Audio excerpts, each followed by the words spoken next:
le nouvel esprit public, Philippe Meyer. Bonjour.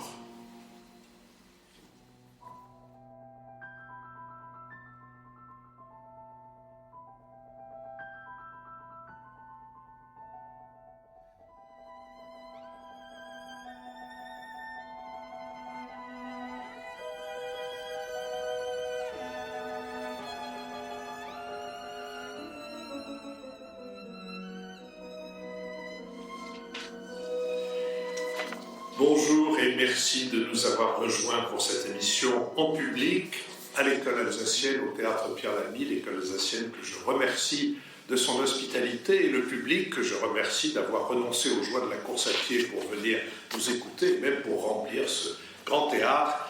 Pierre Lamy de l'École alsacienne le remplit. Il manque une personne qui s'était inscrite sur la plateforme que nous utilisons pour les inscriptions, qui s'est inscrite sous le nom de Dupont de Ligonnès, avec une adresse mail dont j'ai vite vu qu'elle avait été créée pour la circonstance, et par conséquent, à moins qu'il surgisse... Vous avez dit la police écossaise, oui,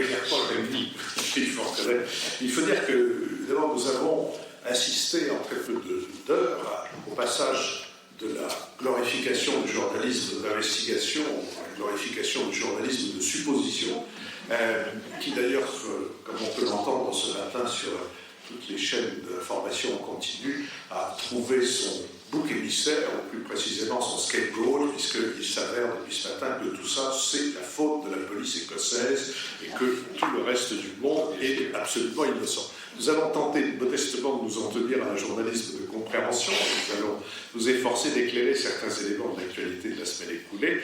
Nous le ferons avec Nicolas Bavrez, avocat et essayiste, avec Jean-Louis Bourlange, député des Hauts-de-Seine, avec Richard Verly, correspondant à Paris du quotidien suisse Le Temps et directeur de la collection L'âme des peuples aux éditions Lévi Qatar, et avec Michaela Wiegel, correspondante de la Frankfurter Allgemeine Zeitung.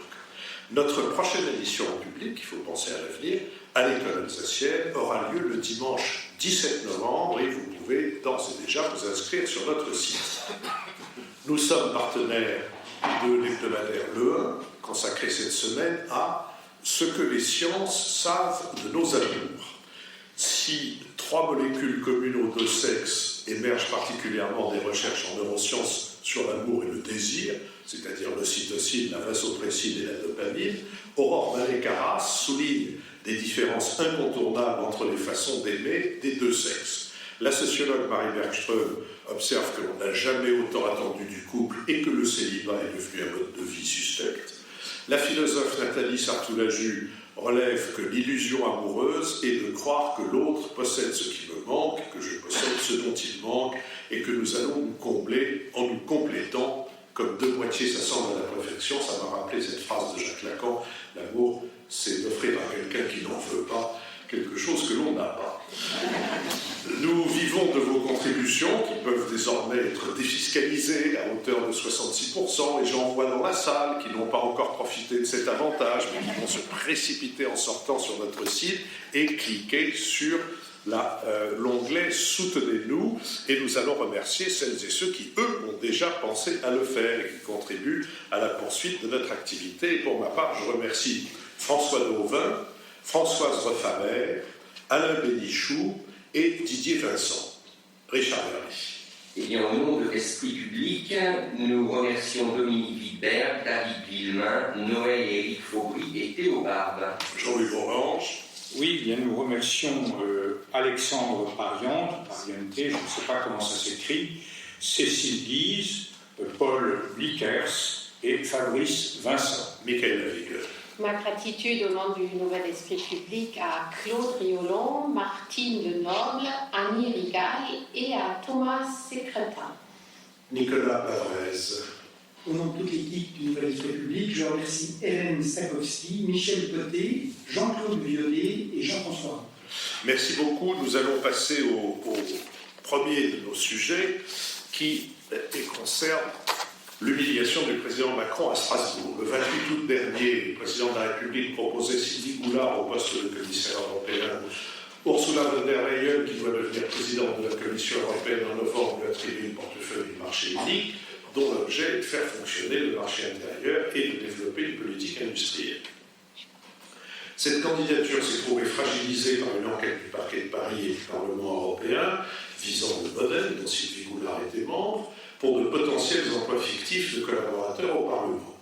Contrainte pour cette raison à démissionner en juin 2017 de son poste de ministre des Armées, elle doit en outre répondre d'un possible conflit d'intérêts, car d'octobre 2013 à janvier 2016, parallèlement à sa fonction de députée européenne, elle a travaillé pour un think tank américain, l'Institut Berggruen, pour rémunération supérieure à 10 000 € par mois.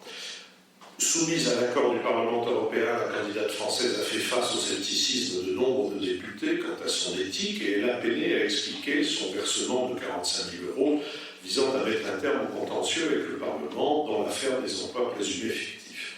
Elle n'a pas convaincu les eurodéputés qui ont décidé de lui imposer une session de rattrapage sous la forme d'un questionnaire écrit. Les réponses n'ayant pas non plus satisfait les eurodéputés, ils ont demandé à Sylvie Goulard de passer une nouvelle audition et le 10 octobre, fait inédit pour la France, sa candidature a été rejetée par 82 voix contre 29 et une abstention. Après la Roumanie et la Hongrie, la France est ainsi le 3e pays à voir son candidat recalé. Emmanuel Macron, qui avait réussi à écarter la candidature de Manfred Weber à la tête de la Commission et à imposer celle d'Ursula von der Leyen, a estimé que la décision des parlementaires de Strasbourg relevait, je cite, du ressentiment, et il a déclaré que l'Europe, je recite, connaît une crise politique que nous ne devons pas laisser s'installer. Sur cette question, Michael Arrigue. Oui, alors est-ce que nous sommes dans une crise institutionnelle majeure, comme l'a réclamé aussi Amélie de Montchalon? Je ne pense pas, mais je pense que nous sommes face à plusieurs dysfonctionnements majeurs et que nous sommes au cœur du malentendu franco-allemand, avec ce qui s'est passé, qui est en fait effectivement exceptionnel. Pour la première fois dans l'histoire de la Commission européenne, la candidate française n'a pas été retenue. Ce n'est jamais arrivé auparavant. Alors, moi, je pointerai tout d'abord un dysfonctionnement côté français qui concerne le système judiciaire français. Et je trouve que c'est assez grave que cette affaire des supposés emplois fictifs a été engagée, portée au public avant le changement de pouvoir en France. Après la démission de Sylvie Goulard, de François Bayrou, on n'a plus rien entendu pendant 2 ans. Et au moment même où Ursula von der Leyen présentait la candidature de Sylvie Goulard, d'un coup, il y a eu des interrogatoires et une justice qui s'est rappelée de cette affaire. C'est une incertitude, je trouve, judiciaire qui pèse, et ce cas il est généralisé en France, qui pèse sur la vie politique, qui est quand même assez grave, et je trouve qu'il ne faut jamais perdre de vue cela, puisque c'est finalement cet argument-là qui était avancé, alors que, pour rappel, par exemple, le candidat espagnol Josep Borrell, qui va être donc le représentant pour les affaires étrangères, il a été condamné. Il avait oublié de payer de déclarer au fisc 300 000 € de revenus et ça n'a pas posé aucun problème lors de l'audition. Donc je pense que les lenteurs du système de justice française sont un dysfonctionnement assez grave pour le bon fonctionnement politique. Alors, venons au cœur de ce qui s'est passé, et c'est un dysfonctionnement franco-allemand, mais bien sûr qu'il ne faut pas oublier que ce n'est pas que les Allemands et les Français qui décident, mais dans cette affaire, le vote des députés, notamment du PPE allemand, était déterminant, alors que la candidature était rejetée quand même à 82 voix, avec seulement 29 voix pour, donc la majorité contre était très large. Alors, c'est révélateur d'une compréhension du système parlementaire qui est très très divergent. Et le président Macron, dans sa réaction en grande colère après le rejet de la candidature de Sylvie Goulard, a malheureusement montré toute l'ampleur de la différente compréhension du système parlementaire. Il a dit, mais je ne comprends pas, Ursula von der Leyen était pour la candidature de Sylvie Goulard, et elle avait un contact avec les 3 chefs de groupe, et pourquoi ça a déraillé. Et en fait, côté allemand, on a une lecture complètement différente, c'est-à-dire le Parlement est une force en soi et qu'il ne suffit pas de parler avec les chefs de groupe pour s'assurer le soutien de tous les députés, qu'il faut un travail de conviction, et ce travail, prévisiblement, n'a pas été fait. Alors, il ne faut pas oublier l'avant-histoire, une façon très verticale de dire le principe des Spitzenkandidaten n'est pas le bon principe, et une démarche très personnifiée du président Macron pour dire nous ne voulons pas des Spitzenkandidaten, Manfred Weber est disqualifié, alors que s'il avait eu une démarche plus modeste, on aurait vu que de toute façon, Manfred Weber ne disposait pas d'une majorité suffisante au nouveau Parlement européen pour être porté à la tête de la Commission européenne. Mais la façon de procéder a créé une amertume qui est au cœur, à mon avis, de ce rejet. Dès qu'on a vu des faiblesses, une candidature, on a essayé de venger. Et un tout petit dernier point, je pense qu'il est très important aussi de voir que ce Parlement européen, qui est plus divisé que jamais, a vraiment à cœur de montrer son pouvoir, ce qui va à contre-courant aussi de ce qui s'est dit pendant la campagne européenne en France, c'est-à-dire qu'après tout, le Parlement européen n'a pas beaucoup de pouvoir. Et donc là, le Parlement, de façon assez choquante, a montré son pouvoir destructeur. Pour l'instant, il n'a pas encore montré son pouvoir pour construire une approche européenne. Nicolas Patrese. Comme il a été dit, c'est une décision, c'est un événement sans précédent pour la France, qui est donc un des pays fondateurs de l'Union européenne et qui avait vocation à essayer de peser sur sa refondation dans un moment vraiment historique et extrêmement difficile. Le président de la République a dit et déclaré que la décision du Parlement européen était incompréhensible. En fait, ce qui est incompréhensible, c'est sa réaction à lui, puisque cette décision est parfaitement logique et elle découle de 5 erreurs qui ont été commises. La première erreur, c'est l'erreur sur la candidate. Il est certain que, au-delà du problème de l'affaire des assistants, Madame Goulard a dû démissionner de ses fonctions de ministre des Armées à cause de ses liens avec la Fondation Berguen, qui a pareillé avec certaines agences de renseignement des États-Unis, et donc il était difficile d'expliquer que, alors qu'on ne peut pas on n'est pas en position d'assumer la position de ministre des Armées en France, on va s'occuper de la défense en Europe. Le deuxième problème, c'est le portefeuille qui était démesuré. Marché intérieur, politique industrielle, numérique, défense spatiale. Ça veut dire ministre de l'économie, ministre de l'industrie, ministre du numérique, ministre de la défense pour 500 millions d'habitants. Ce portefeuille est totalement déraisonnable. Troisième erreur institutionnelle, le mépris pour le Parlement, on l'a dit. Erreur diplomatique, tout centré sur l'Allemagne, oublier les autres pays, oublier les pays du Nord, oublier les pays du Sud, mépriser l'Europe centrale et orientale.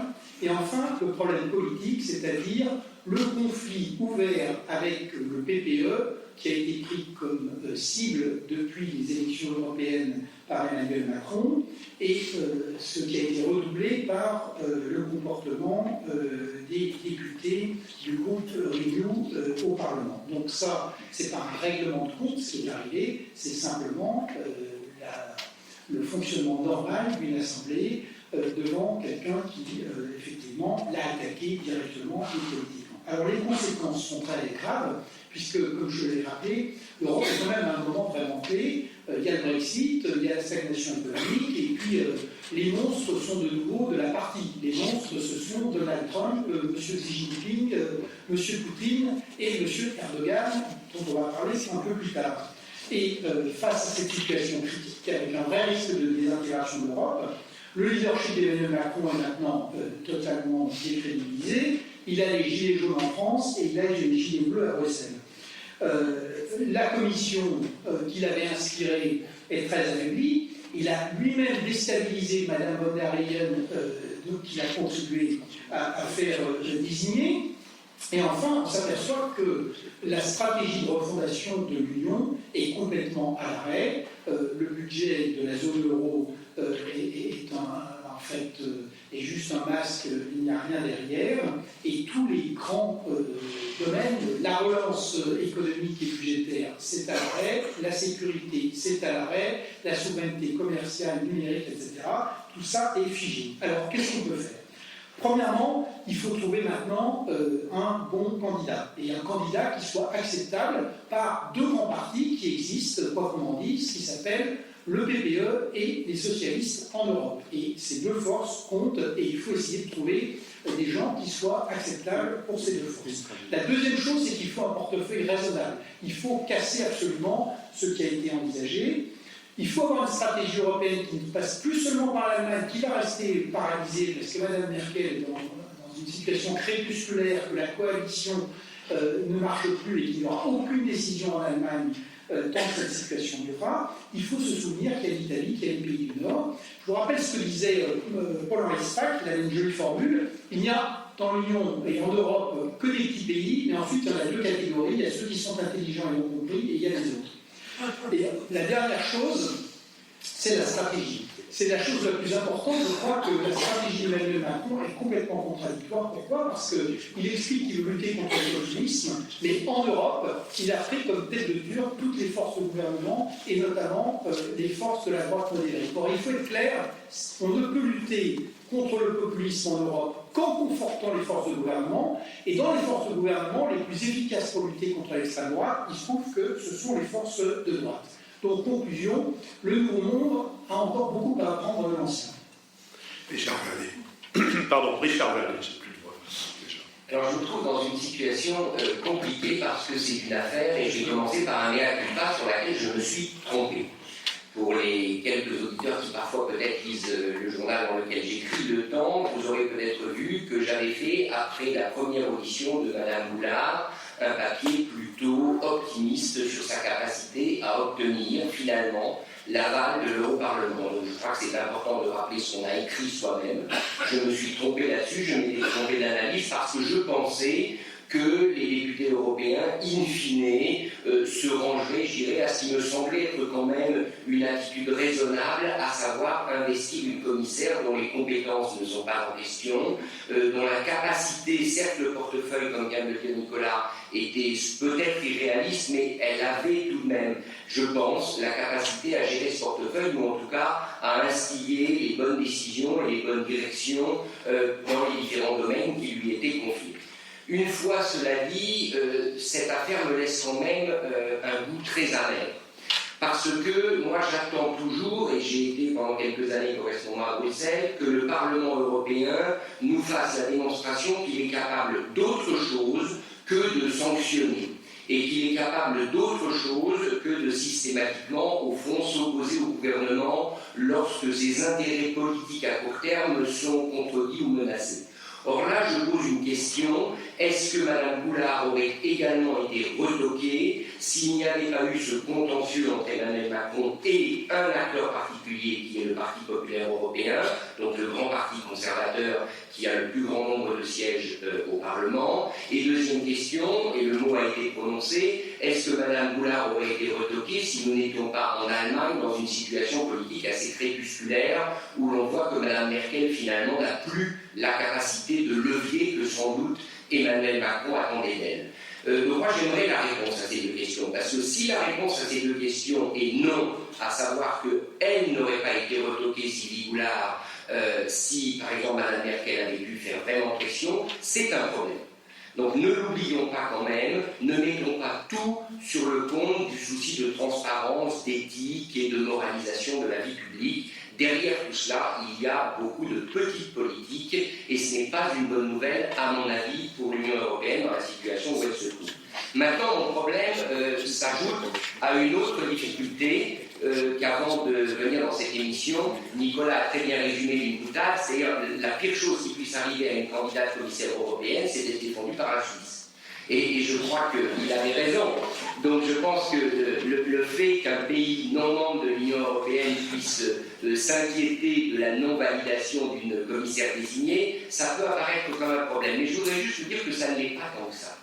N'oublions quand même pas l'aspect compétence. De quoi l'Union européenne a besoin aujourd'hui pour se sortir des difficultés dans lesquelles elle se trouve, notamment dans la situation assurément délicate qui va résulter du Brexit, très délicate, voire extrêmement explosive s'il y a un no deal, très délicate de toute façon, même s'il y a un accord.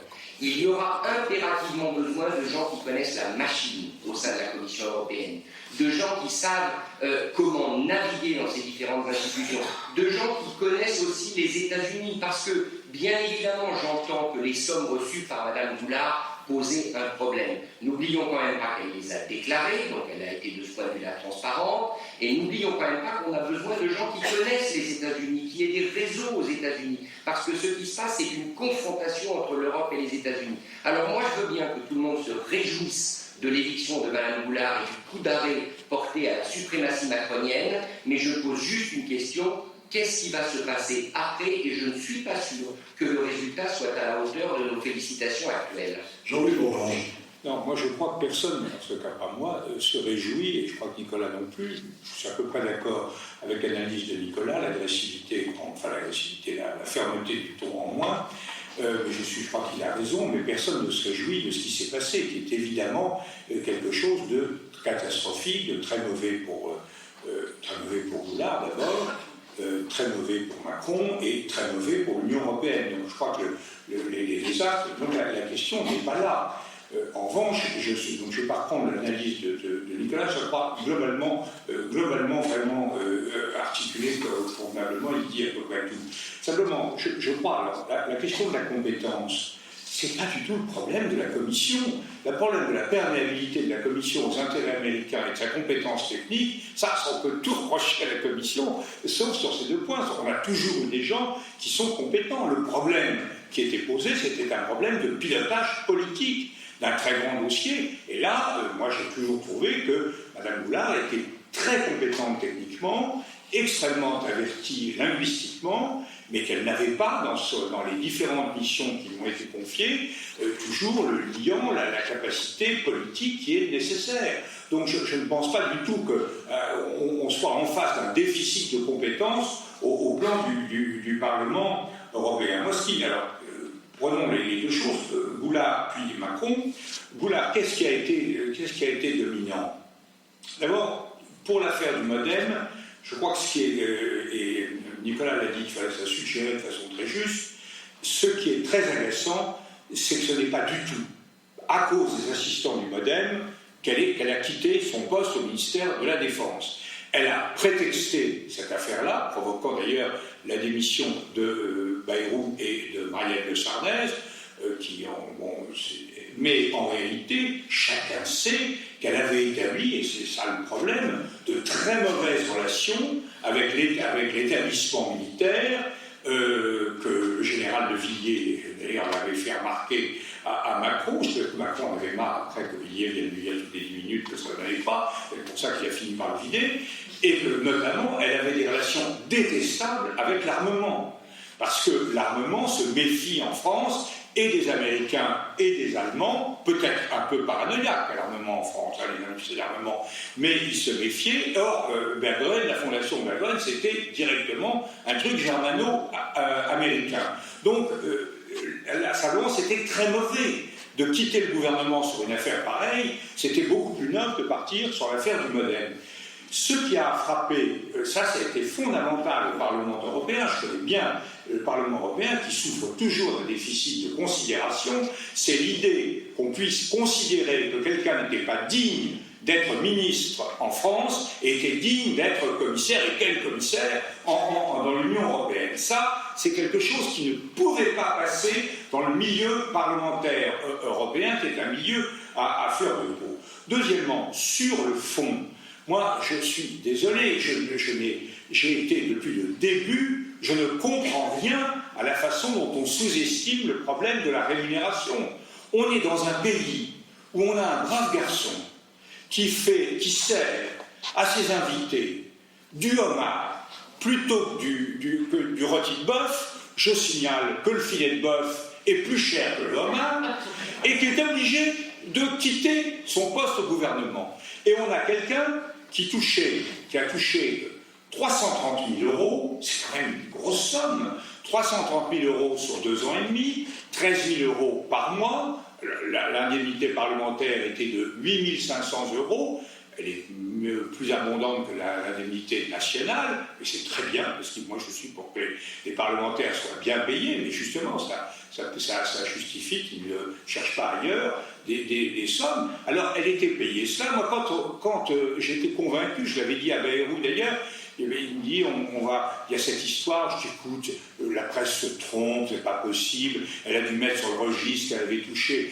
13 000 euros une année, 10 000 euros une année, ils ont cru que c'était par mois. Eh ben non, quand on a vu, c'était effectivement 13 000 euros par mois. Alors, c'était parfaitement légal, parfaitement déclaré, sauf, et moi c'est ça qui m'a paru tout de suite frappant, il y avait notamment des enquêtes qui ont été très bien faites par l'IB, pas par Quatremer exclusivement, mais également par Luc Payon, qui a fait un article extrêmement documenté à la fin du mois d'août, en montrant qu'il n'y avait aucune contrepartie visible.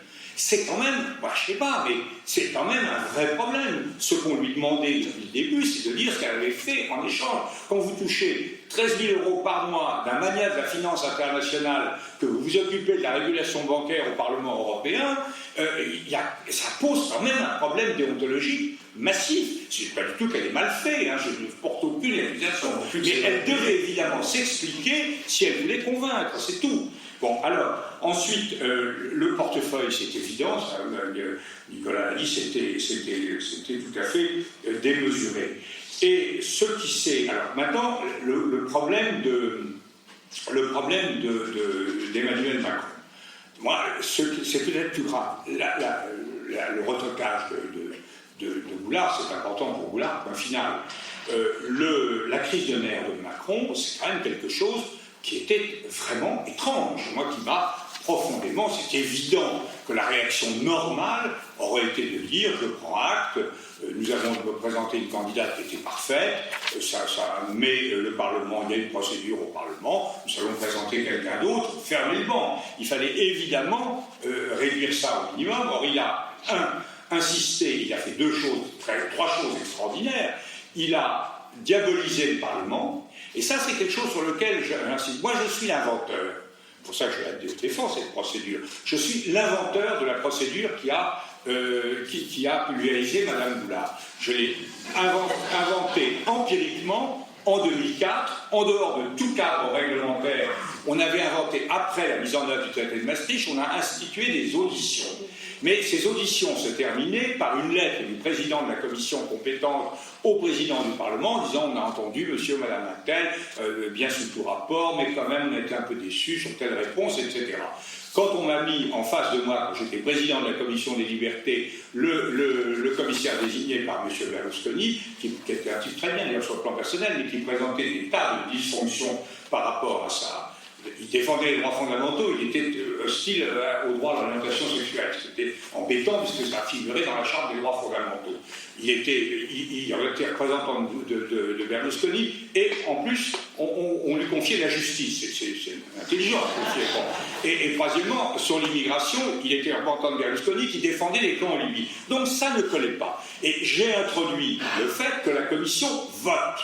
Et ensuite, c'est sur la base de cette innovation empirique que Andrew Duff, qui a, au nom de la commission institutionnelle, a proposé des modifications du règlement qui ont effectivement codifié la procédure. Et là, je suis désolé, mais c'est tout à fait normal qu'on arrête de dire que la commission n'est pas contrôlée démocratiquement. On élit, on approuve, et de peu cette fois-ci, la nomination du président de la commission, on auditionne et on vote dans les commissions sur chaque commissaire, ensuite après on approuve la commission comme collège et enfin on peut la censurer. Alors les Français qui disent toujours la commission technocrate, fonctionnaire, etc., c'est un démenti et c'est normal, nous fonctionnons à peu près comme la démocratie américaine.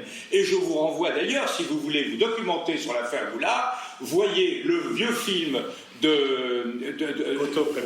d'Otto Preminger, Tempête à Washington, qui est un film formidable, qui est autour de la validation de Henry Fonda, qui s'appelle Leffingwell dans le rôle, et qui est candidat au poste de secrétaire d'État, et qui est plus ou moins convaincu d'avoir fricoté avec les communistes quand il était jeune. Et il est poursuivi par l'hostilité extrêmement talentueuse du sénateur de Caroline du Nord, qui est joué par Charles Lawton. C'est un film formidable. Il faudrait que LCP Huarte le sorte maintenant, ça serait tout à fait bien.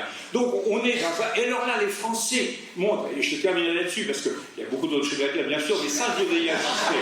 Non mais, Nicolas a vraiment tout dit. Mais, sauf ça. Là, on l'a peut-être dit d'ailleurs aussi. Les Français, Emmanuel Macron notamment, qui est bien français sur ce point, ne comprennent rien au pouvoir d'un Parlement.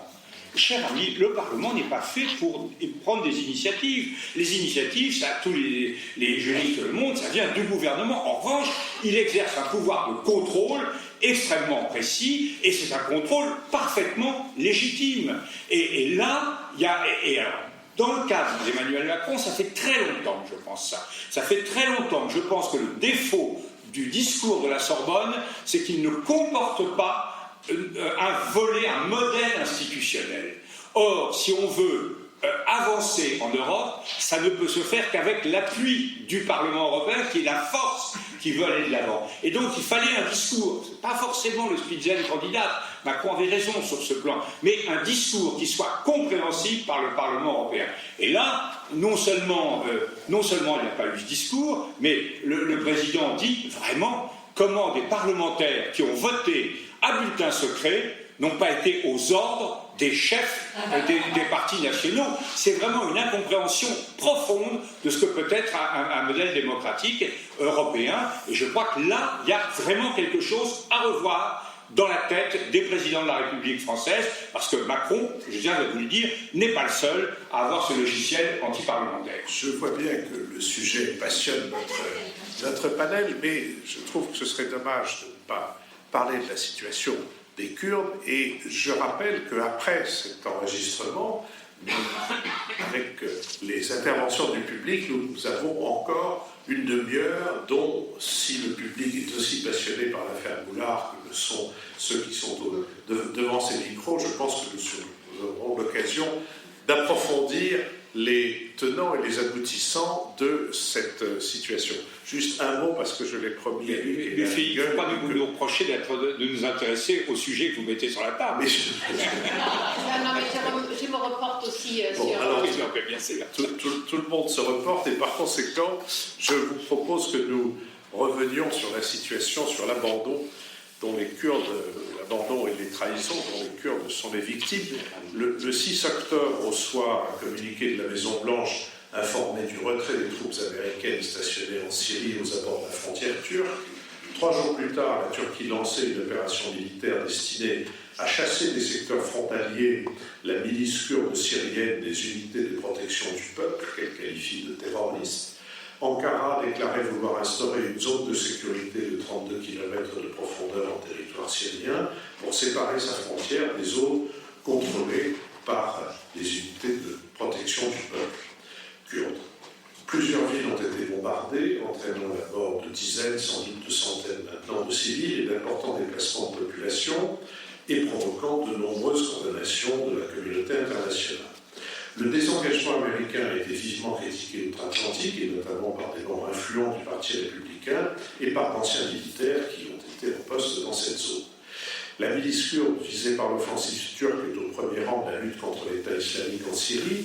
Son effectif était estimé en 2015 à entre 35 000 et 65 000 combattants. Elle représente un allié très important dans la lutte contre l'État islamique, et elle vise à terme la création d'un État kurde regroupant des populations aujourd'hui à cheval sur plusieurs pays, solution rejetée au premier chef par la Turquie, mais aussi par l'ensemble des acteurs internationaux au Proche-Orient. Le président Erdogan, récemment malmené aux dernières élections locales, pourrait être tenté de se relégitimer par une opération de cette nature. Cité par courrier international, Brett McGurk, ancien envoyé de Trump chargé de la coalition internationale contre l'État islamique, considère, je cite, que Moscou devrait être un grand bénéficiaire de la décision américaine, car le retrait complet des forces américaines fait disparaître du paysage la seule puissance militaire capable de rivaliser avec la Russie et d'influer sur l'avenir de la Syrie.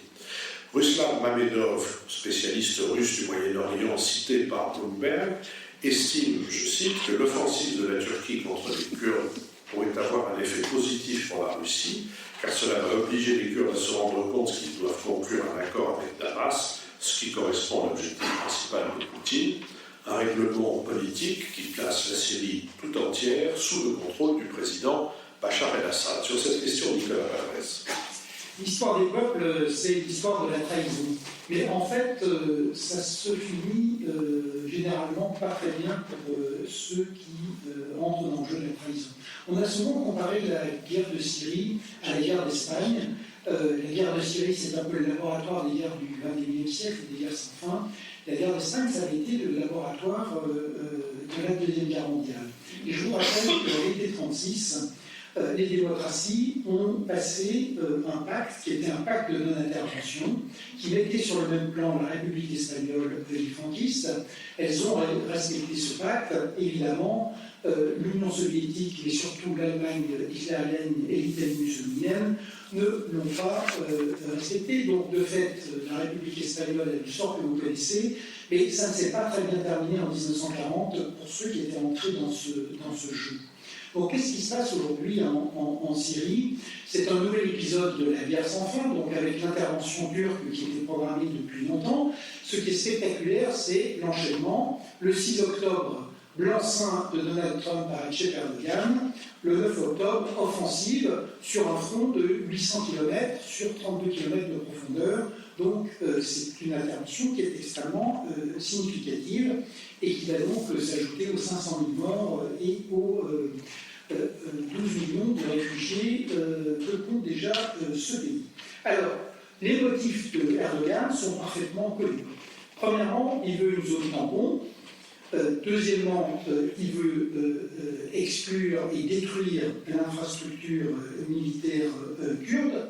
Troisièmement, il veut réinstaller sur cette bande 2 à 3 millions des 3,7 millions de réfugiés syriens qui sont aujourd'hui en Turquie, qu'il a lui-même voulu accueillir pour des raisons politiques et qui maintenant le gêne à cause de la crise économique et du fait que la population turque s'est retournée. Et enfin, ça s'inscrit dans sa logique impériale de reconstitution de l'Empire ottoman. Alors, les conséquences sont tout à fait sérieuses et dépassent d'ailleurs largement le problème de la Turquie et des Kurdes. Donc, la Turquie opère avec 18 000 supplétifs qui viennent des milices, dont certaines sont proches des milices arabes, dont certaines sont proches de l'Al-Qaïda.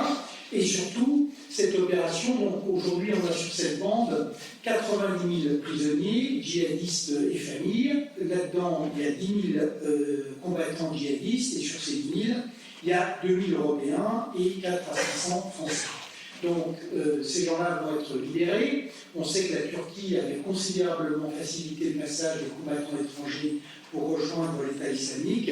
Il a de sorte qu'on peut avoir le mouvement inverse avec le retour et que c'est un énorme problème pour la sécurité de l'Europe et de la France. La deuxième chose, c'est que maintenant, on a la Turquie et les États-Unis face à face, la Turquie qui est membre de l'OTAN, et donc il va de soi que ça poursuit la déstabilisation de l'OTAN. La troisième chose, c'est le Moyen-Orient et la débâcle américaine. Donc en Afghanistan, on est en train de négocier pour permettre aux talibans de reprendre le contrôle du pays. En Syrie et en Irak, il y a 3 vainqueurs, la Russie, l'Iran et puis Assad. 2 grands vaincus, l'Arabie Saoudite et Israël. Et surtout, si vous voulez, ce qui se passe pour les Kurdes, ce n'est pas quelque chose d'isolé. Donc aujourd'hui, les États-Unis ont laissé tomber l'Égypte, les États-Unis ont laissé tomber l'Arabie Saoudite face à l'Iran, les États-Unis laissent tomber les Kurdes face aux Turcs. Ça veut dire qu'il faut quand même réfléchir et que les prochains sur la liste, ce sont Taïwan, Israël et surtout l'Europe. Donc aujourd'hui, il n'y a plus de Pax Americana, il n'y a plus de garantie de sécurité américaine, il n'y a plus de dissuasion. Et ça n'est pas seulement le problème de Donald Trump, parce que ça a commencé déjà sous Barack Obama. Donc il faut que les Européens méditent cela. Et ce qui frappe évidemment, c'est le fait que l'Europe est tout à fait impuissante. Donc je finirai simplement en vous rappelant ce que disait Machiavel. Le parti de la neutralité qu'embrassent le plus souvent les princes irrésolus les conduit à leur perte. Michaela Wiegel.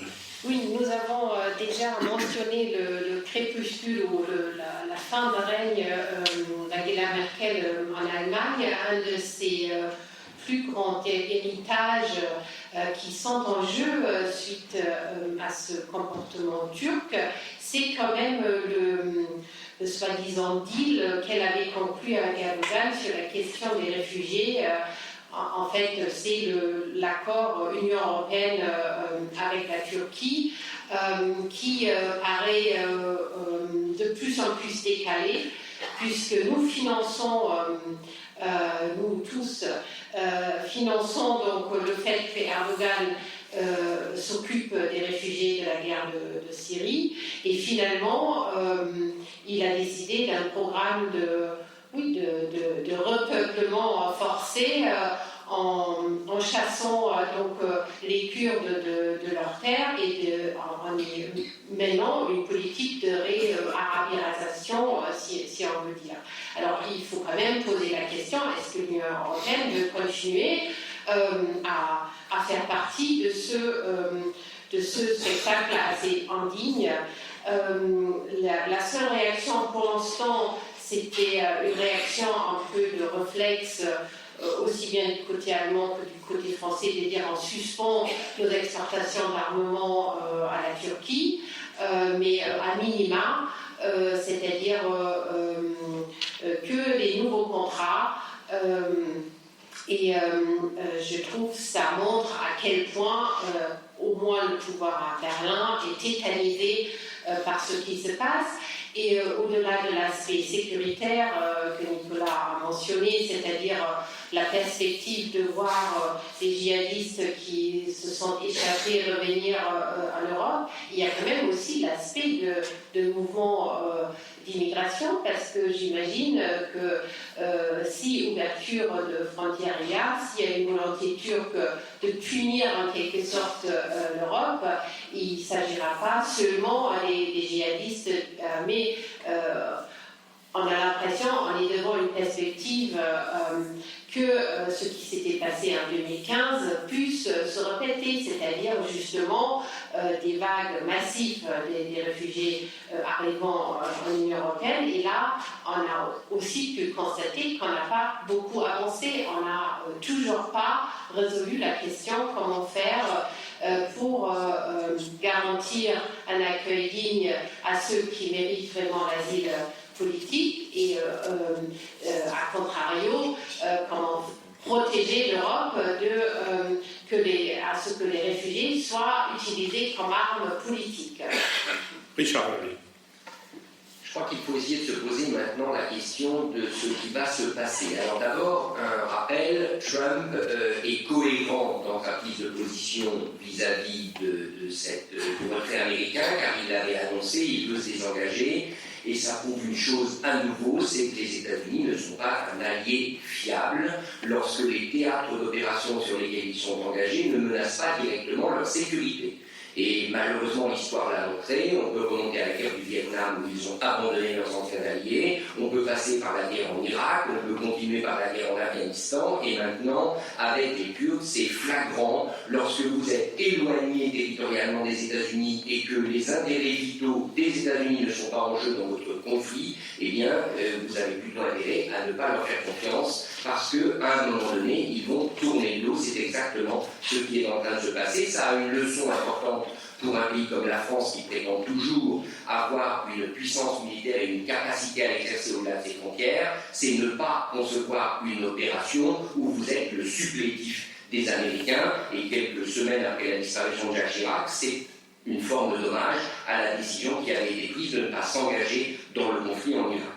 Deuxième élément, le Kurdistan. Le Kurdistan, reconnaissons que là, de toute manière, on a un abcès et on a un problème. On peut bien évidemment ne pas partager l'option Erdogan, mais il est clair qu'il y a un agenda kurde en général, c'est petit à petit de sécuriser des zones en vue de constituer demain un État éventuellement kurde indépendant, et que jamais la Turquie ne l'acceptera. Donc de toute façon, il faut s'attendre à ce que cette zone du Kurdistan soit régulièrement dans les années à venir l'objet de convoitises et d'actions militaires, soit de la part de la Turquie, soit de la part de l'Iran, soit demain de la part d'un régime syrien qui aura regagné une confiance et une capacité militaire. Ce n'est donc pas près de se terminer. Enfin, 3 autres éléments. Premièrement, la stratégie Erdogan, qui encore une fois avait été annoncée, de ce point de vue-là, Erdogan est assez cohérent avec Trump, elle correspond à quelque chose qu'a fait un autre État de la région pendant longtemps, c'est Israël avec l'armée du Liban Sud. Israël avait fait exactement la même chose, c'est-à-dire avait fait une zone tampon au sud du Liban, gardée par une milice, je ne sais pas si vous vous souvenez, l'armée du Liban Sud. C'est exactement ce que fait Erdogan, donc ne nous étonnons quand même pas de ce type de stratégie, c'est logique d'un point de vue turc et notamment d'un point de vue d'un pouvoir fort comme celui d'Erdogan en Turquie. De ce fait, moi, 3 choses m'étonnent. La première chose, c'est qu'il y a une urgence à sécuriser et à aider la Grèce. On sait, et on voit très bien depuis le début de l'année, que la Grèce est redevenue le point de passage de très nombreux migrants. Si Erdogan ouvre, comme il le menace ouvertement dans ses discours, s'il ouvre les portes des camps de réfugiés, qu'il incite même les réfugiés à prendre la mer en direction des îles grecques, et que parmi ces réfugiés, il y a des djihadistes, il faut impérativement aider la Grèce. Où sont aujourd'hui les efforts pour aider la Grèce? Il faut l'aider en termes de patrouille maritime, il faut l'aider en termes de moyens pour accueillir ces réfugiés, c'est l'urgence absolue. Enfin, une autre chose, c'est à propos des djihadistes, acceptons enfin de poser la question. Le chiffre a été donné de 500 djihadistes français, de 2000 Européens. Il faut mettre au point un dispositif pour juger ces gens, parce que ne nous leurrons pas, à un moment donné, ils vont revenir. Ils ne vont pas rester dans ces zones. Donc, il faut accepter une réalité extrêmement douloureuse pour tous les pays européens. Il faut mettre en place un dispositif, il faut s'entendre pour savoir comment juger ces combattants djihadistes, dont certains ont commis des atrocités, d'autres n'ont peut-être pas commis des atrocités. En tout état de cause, il y a là un état d'urgence judiciaire que pour l'instant, je ne vois pas poindre, parce que tout le monde espère de manière complètement irréaliste qu'ils resteront dans ces zones éloignées, ce qui, je crois, ne sera pas le cas. Jean-Luc Bourlange. Oui, je voudrais faire trois observations. La première sur le projet turc.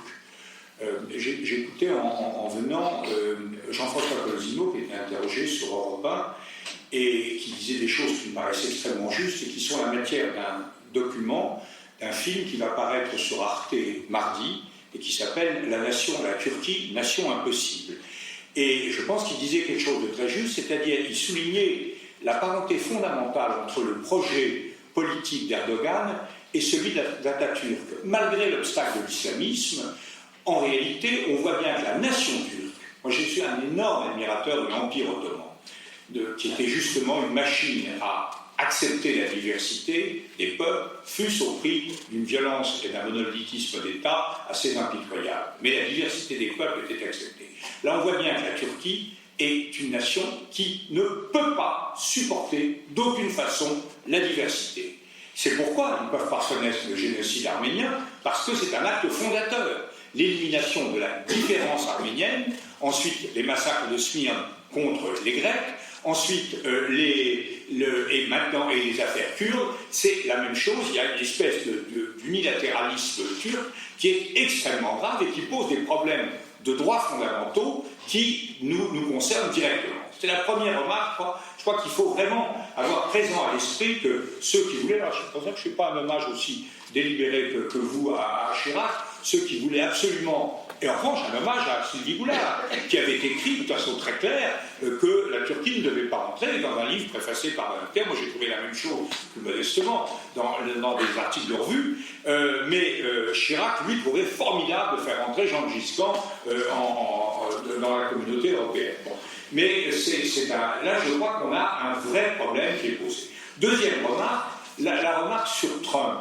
Je ne trouve pas que Trump soit cohérent. En réalité, c'est vrai que quand on regarde le schéma, et si on fait la comparaison avec la Seconde Guerre mondiale qui a été faite, c'est pas avec la guerre d'Espagne que je la ferai, c'est avec la Pologne. C'est-à-dire qu'on a vraiment Trump, Staline, qui donne un permis d'envahir à la grande puissance allemande, d'envahir la Pologne en 1939 et le Kurdistan aujourd'hui. Et on a là un acte délibéré de cynisme, mais comme j'aime à dire, le cynisme n'est pas nécessairement le signe de l'intelligence. Il y a des naïfs qui sont idiots, mais il y a des cyniques qui sont idiots. Là, c'est lamentable. On a utilisé ces gens. Moralement, c'est indéfendable ce qui se passe. On a utilisé ces gens dans une lutte qui nous a tous mobilisés contre Daesh. On n'a pas fait le boulot nous-mêmes, on l'a fait faire par ces gens-là, et maintenant on leur dit, comme dans Flaubert, paf, on liquide les mercenaires et on se fiche absolument de tout. Les républicains sont très profondément, les républicains américains sont très profondément hostiles à ça. Et c'est idiot, même si sur le fond, il est évident que Trump veut se désengager, il avait assez peu de troupes, il avait des forces spéciales, il n'avait absolument pas à donner ce permis d'envahir à Erdogan, qui est une source de déstabilisation, qui favorise les Russes, alors peut-être que les Russes ont promis de dire du mal à Joe Biden en échange, hein, j'en sais rien, mais on ne sait pas ce qu'il faut penser. Mais en tout cas, c'est un acte inqualifiable. Et troisième observation, ce sont nos alliés. Ça fait longtemps que je dis que le problème dans lequel nous vivons, c'est que nos alliés ne sont pas nos amis, ce qui est une nouveauté, et une nouveauté extrêmement difficile à vivre pour nous. Et là, je crois véritablement que le problème européen se pose de façon dramatique. Nous ne sommes ni capables de maintenir des troupes, car il suffirait que nous ayons des troupes européennes assez nombreuses, sous quelque forme que ce soit, dans la zone, pour empêcher le mouvement. Et nous devons ça aux Kurdes qui nous ont aidés. Nous ne sommes pas capables d'avoir cela. Nous ne sommes pas capables de solidarité avec la Grèce. Nous ne sommes pas capables de résister. J'étais en Bulgarie il y a quelque temps. Les Bulgares disent c'est très simple. Erdogan lève le pouce, baisse le pouce, et il n'y a plus de Bulgarie, il y a des flots de réfugiés qui se répandent, de demandeurs d'asile qui se répandent en Bulgarie, comportant tout. Nous sommes donc tétanisés par cela. Nous n'arrivons pas à réagir. Nous sommes prisonniers, comme nous le sommes, du chantage américain sur l'Iran. Nous ne réagissons pas. À court terme, nous sommes coincés, sauf en mettant des troupes. Mais à long terme, nous sommes incapables de réagir. Et là, je crois que les Français ne sont pas particulièrement en cause. Les Allemands le sont. Ils ont toujours cette obsession de ne pas pactiser d'aucune façon avec la violence, c'est-à-dire avec la puissance. Nous sommes coupés des Anglais, qui étaient les seuls à réagir d'une façon à peu près semblable à nous sur ce plan-là. Et je le dis nettement, ce qui se passe actuellement entre la Banque centrale, entre les affaires internationales, la crise allemande, la crise franco-allemande, qui est évidente, je suis en train de vivre, non pas la faillite de l'Union européenne, mais la faillite de l'Europe. Nous sommes en train de nous mettre aux abonnés absents du XXIe siècle. Et si nous ne réagissons pas maintenant, nous serons des otages. Nos enfants et nos petits-enfants ne sauront rien dans le siècle qui vient. Et je ne sens pas, je le dis avec désespoir, je ne sens pas, je ne vois pas des Européens, d'où qu'ils soient, capables de vraiment donner le coup de rein et de s'intéresser, de prendre en main un destin historique dont ils sont sortis au moment de la Seconde Guerre mondiale et qu'ils n'ont pas réintégré depuis. Je crois que tout cela est tragiquement significatif et que c'est une heure de vérité pour nous. Je vous remercie. Je propose que, avant de revenir sans doute là aussi sur cette question, dans notre prochaine séquence, la séquence d'échange avec le public, et je rappelle enregistrée et diffusée, quoique quelques jours après l'enregistrement maintenant, je vous propose que nous passions à notre dernière séquence, la séquence des brèves. Je l'ouvrirai avec deux recommandations. L'une d'un livre qui s'appelle « La politique s'affiche », qui est une anthologie des affiches politiques depuis la Libération. Il y en a quelques-unes un petit peu avant, qui a été faite par un spécialiste de la communication politique qui s'appelle Grégoire Milot, et dans laquelle je dois dire que le déroulement, l'enchaînement de ces différentes affiches montre à la fois comment les esthétiques ont dû changer en l'espace de 70 ou de 80 ans, et aussi en même temps comment le langage politique peut quelquefois mal résister, le langage de la communication, notamment à travers l'image, peut mal résister à l'épreuve du temps, mais c'est amusant parce que c'est aussi une espèce de « je me souviens » à la manière de Georges Perec. Puis l'autre chose, c'est un livre, que sais-je, qui m'a échappé au moment des célébrations du centenaire de la guerre de 14-18, et ce sont les 100 mots de la Grande Guerre par André Leuze, ou Leuze, je ne sais pas comment ça se prononce, L-O-E-Z, et la 4e de couverture promet que ce petit livre éclaire l'entrée en guerre, ses causes, le déroulement du conflit, ses acteurs, la vie des soldats au front, celle des sociétés à l'arrière, l'empreinte laissée par la guerre et sa mémoire, et je peux dire que c'est très exactement toutes ces promesses que ce petit que sais-je, sur les 100 mots de la Grande Guerre, toutes les promesses que ce petit que sais-je tient. Richard Verly. Eh bien, deux références pour conclure cette émission. La première, c'est celle du livre de Régis Debray sur le génie français, petit livre qui vient de publier chez Gallimard et dans lequel il livre une charge héroïque contre Stendhal pour défendre Victor Hugo. Vous savez qu'il y a eu cette compétition de la Société des gens maîtres pour savoir quel serait l'écrivain qui donnerait son nom au futur pavillon français à l'exposition internationale de Dubaï. Ça, Stendhal l'a emporté. Régis Debray est enragé parce qu'il pense que ça aurait pu être Hugo. C'est totalement intellectuellement malhonnête, mais c'est superbe. Bien évidemment, il défend Hugo contre Stendhal. Pourquoi? Parce qu'il compare le personnage de Stendhal à Emmanuel Macron. Vous avez compris ce qu'il y a derrière, mais c'est formidablement écrit. Et enfin, une toute petite référence au très très beau hors-série que vient de publier Courrier International sur la France invisible, à partir de nos reportages de la presse étrangère sur cette France qu'on ne voit pas et dont on ne parle pas. On pourrait être tenté de dire la France des Gilets jaunes. C'est extrêmement intéressant et je vous le recommande. Jean-Louis Bourlange. Oui, un mot sur Stendhal. Il faut quand même reconnaître que Stendhal a fait aussi l'éloge de l'Ancien Monde à travers le conte Mosca, qui est vraiment le symbole même dans la Chartreuse de Parme de l'Ancien Monde, intelligent, avisé, etc. Moi, je voudrais évoquer la disparition d'une amie de cette émission, qu'il écoutait avec régularité, qui était une amie à moi aussi, Georgette Léger. Elle nous a quittés. C'était quelqu'un d'absolument, je suis ému hier en parlant, c'était quelqu'un d'absolument formidable. Je voudrais signaler 3 choses. D'abord, saluer en elle une mémoire exceptionnelle. Je n'ai jamais vu quelqu'un d'aussi hypermnésique. Elle se rappelle tout, elle avait vu quelqu'un il y a 40 ans, elle avait dit, je t'ai vu là, vous étiez là, etc. Et elle avait cette première capacité historique, la première capacité d'un journaliste historien, parce qu'elle illustre cette fonction qui a été défendue par Jean-Raymond Tournoux, qui est une fonction réelle de journalistes qui ont une rigueur d'historiens et d'historiens qui ont le sens du concret, de la réalité. Or, sa monumentale histoire de la 4e République, c'est quelque chose de fantastique, notamment lisez le dernier volume, qui est le dernier gouvernement de la 4e République, c'est-à-dire celui du général de Gaulle. C'est formidablement éclairant. Deuxièmement, je voudrais saluer une tendresse,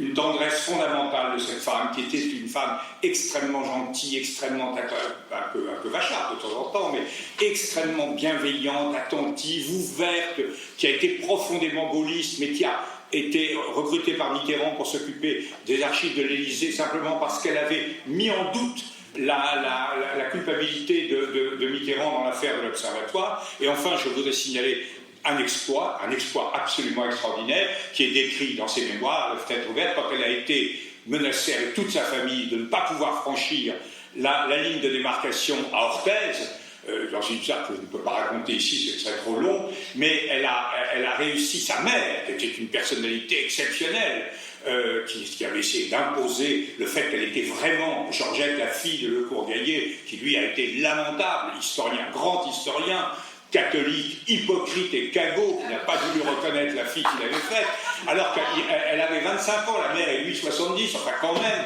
il y a des quand on est, c'est pas la peine d'aller à l'église pour se conduire comme ça, et en tout cas, elle a réussi à retourner l'agent allemand de la rue Kepler. Elle est revenue rue Kepler, où elle avait acheté d'ailleurs la Hausweiss, mais elle a convaincu l'Allemand qu'il ne fallait pas qu'il le dise et que ça serait lui qui serait mis en cause. Et résultat, c'est ça l'exploit, c'est que cette femme et sa famille, si elle avait été arrêtée, auraient été déportées. Et en réalité, c'est là le détachement d'Orthez qui a été expédié en Russie, et donc elle a réussi à déporter ceux qui voulaient la déporter. C'est quand même pas mal. était une femme extrêmement attachante, avec cet accent bourguignon, comme celui de Colette, qui vous recevait dans son petit appartement du boulevard Saint-Germain, qui faisait la cuisine dans sa petite cuisine, et qui prenait de vos nouvelles, qui vous répondait à vos questions, et qui en même temps vous racontait, je me souviens, ça m'avait particulièrement touché, Jean-Louis vient de dire comment son père s'était conduit, il n'y a rien à ajouter sur les qualificatifs que Jean-Louis a employés, mais elle s'est battue, elle et sa mère se sont battues avec une constance admirable. Et la grand-mère. Finalement, et la grand-mère, pardon, pour que finalement elle soit reconnue, ce qui n'est arrivé que par le fait que c'est la famille en quelque sorte, et un jour, elle m'a montré chez elle un buste de son père, que son petit-fils, enfin que le petit-fils de son père lui avait donné à elle pour lui montrer qu'elle était par la famille, peu importe les décisions des juges, qu'elle était reconnue par la famille. LG, c'était le Courgaillet. Et LG, évidemment, ce sont les initiales de Courgaillet qui lui ont servi de pseudonyme, comme Hergé à Hergé. Mais vraiment, seconde Jean-Louis dans sa recommandation de lire ses mémoires et son dernier livre politique, c'est-à-dire celui sur De Gaulle à Matignon. Michael Havigel, pardon, c'est moi qui... Oui, juste effectivement aussi pour renforcer cette description, elle avait glissé dans l'exemplaire de ce roman autobiographique dont Jean-Louis vient de conter l'épisode le plus exceptionnel, un petit mot adressé à Alfred Grosser, le plus grand des professeurs qui a œuvré pour la relation franco-allemande, un petit mot très personnel que moi j'ai trouvé dans mon exemplaire, donc je pensais que c'était une erreur, donc je l'ai fait contacter et elle m'a rappelé pour me dire non, c'était fait exprès pour vous montrer que je n'ai pas justement raconté pour me faire aimer en quelque sorte qu'il y a une sorte de justice, mais parce que je voulais que les Allemands aussi savent ce qui s'est passé. Et je trouvais que c'était assez parlant de sa personnalité. Alors, moi, je voulais parler de quelque chose de beaucoup plus grave. Beaucoup de vous se posent certainement des questions après cette attaque d'extrême droite à Halle, en Allemagne, en RDA. Et j'ai retrouvé un texte de Freya Klier, qui était à l'époque une des premières à créer ce mouvement qui a abouti finalement aux protestations des lundis et au changement démocratique en RDA. Un texte qui date de 2011 où elle décrit pour moi de façon vraiment le plus éclairant comment l'antisémitisme et le fait qu'on considérait que la RDA était le pays qui n'avait pas participé aux excès fascistes, comment dans ce régime on a en quelque sorte toléré un antisémitisme de base. Elle a maints exemples. Et j'ai l'impression, à entendre la mère donc, de ce terroriste d'extrême droite qui disait « Non, mon fils n'était pas antisémite, il était juste contre tous ceux qui dirigent la finance internationale, rien de plus. » Et je pense que ce texte mériterait absolument d'être publié en français. Nicolas Borges. Pour conclure, je voulais vous recommander la lecture du dernier livre de Gaspard Koenig qui s'appelle La fin de l'individu, voyage au pays de l'intelligence artificielle. Ce qui est intéressant, c'est que, en fait, plutôt que de discuter la disparition des emplois par les robots, il centre, je crois, les problèmes de l'intelligence artificielle autour de la vraie question qui est celle de la liberté politique. Et c'est parfaitement démontré par le totalitarisme numérique que les Chinois sont en train de mettre en place. Autre chose intéressante, c'est que, comme principal antidote, il propose d'établir le droit de propriété des individus sur leurs données personnelles. Et non seulement je pense que c'est une bonne solution, mais ce qui est très intéressant, pour répondre à Thomas Piketty, c'est que ça rappelle que la propriété privée n'est pas seulement une condition du développement économique, mais que c'est une condition de la liberté politique. Je vous remercie. Je voudrais vous rappeler que tout don de mensuel de 30 € défiscalisé ne revient qu'à 10 € à celles ou à ceux qui feront ce geste de soutien concret. C'est avec Sophie Jacquin et Olivier Magloire que cette émission a été préparée. Nicolas Tourneau assure la vitalité du site. Benoît Carré, la retranscription de nos émissions et le compendium. C'est Julien Levy et Nouvelles Écoutes qui produisent cette émission. Laurie Galigani et Christian Sory de l'École alsacienne en ont assuré l'enregistrement. Vous pouvez d'ores et déjà vous inscrire à notre prochaine édition publique, dont je vous rappelle qu'elle a lieu le 17 novembre. Dans quelques instants, nous passons à l'échange avec le public et à l'enregistrement du balin. Merci en tout cas aux nombreux publics rassemblés ici à l'École alsacienne.